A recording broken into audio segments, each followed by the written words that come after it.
Morning dear student, welcome to Shri Bir memorial academic online platform. कैसे हैं आप लोग सब बच्चों? आज हम पढ़ेंगे पाठ 8 कदम का पेज नंबर है हमारा 49 और 50 नंबर हमारा पेज नंबर। ये क्या है? एक कविता है जो किसने लिखी है? कवियत्री, यानी जो इसने कवियत्री जिसने महिला है उसको हम क्या बोल रहे हैं? कवियत्री, जिसका नाम है सुभद्रा कुमारी चौहान।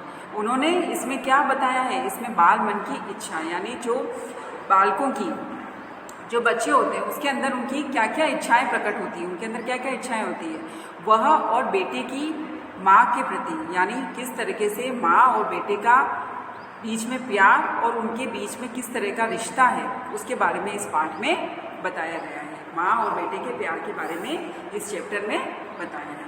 तो देखिए, मैं पढ़ना स्टार्ट कर रही हूँ, फर्स्ट लाइन पढ़ रही हूँ। देखिए, यह कदम का पेड़ अगर माँ होता यमुना तीरे, मैं भी उस पर बैठ कन्हैया बनता धीरे धीरे। अब वो क्या बोल रहा है? वह बोल रहा है कि ये जो कदम का पेड़ है वह यमुना तीरे, यानी अगर यमुना के किनारे होता तो मैं क्या करता? उस पर बैठकर कन्हैया की तरह, धीरे धीरे कन्हैया की तरह बनता। कि किस तरह से कन्हैया पेड़ पर बैठकर क्या क्या करते थे, उस तरह से मैं भी धीरे धीरे कन्हैया बनता।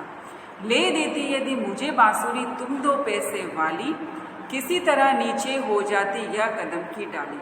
वह बोल रहा है कि अगर तुम कैसे भी करके मुझे 2 पैसे की बांसुरी ला देती और अगर यह कदम की जो डाली है वह नीचे हो जाती तो क्या होता? मैं उस पर बैठकर क्या करता? बांसुरी बजाता।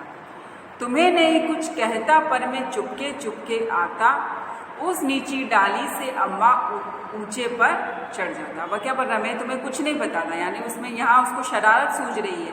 वह कह रहा है कि मैं चुपके चुपके यहाँ आता और जो नीचे वाली डाली है उससे कहाँ चढ़ जाता? ऊपर चढ़ जाता। वहीं बैठ फिर बड़े मज़े से मैं बांसुरी बजाता, अम्मा अम्मा का बंसी के स्वर में तुम्हें बुलाता। वह क्या कह रहा है? वह कह रहा है कि मैं वहाँ बैठकर बड़े मज़े से क्या करता? बांसुरी बजाता और तुम्हें बंसी की सुर में, यानी बंसी के द्वारा मैं तुम्हें अम्मा अम्मा कहकर बुलाता।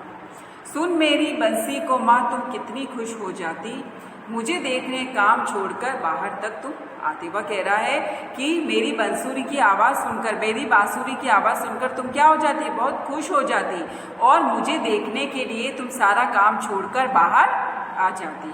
तुमको आता देख बांसुरी रख में चुप हो जाता, पत्तों में छिपकर धीरे से फिर बांसुरी बजाता। वह कहता है कि जैसे ही मुझे पता चलता है कि तुम आ रही हो तो मैं क्या करता?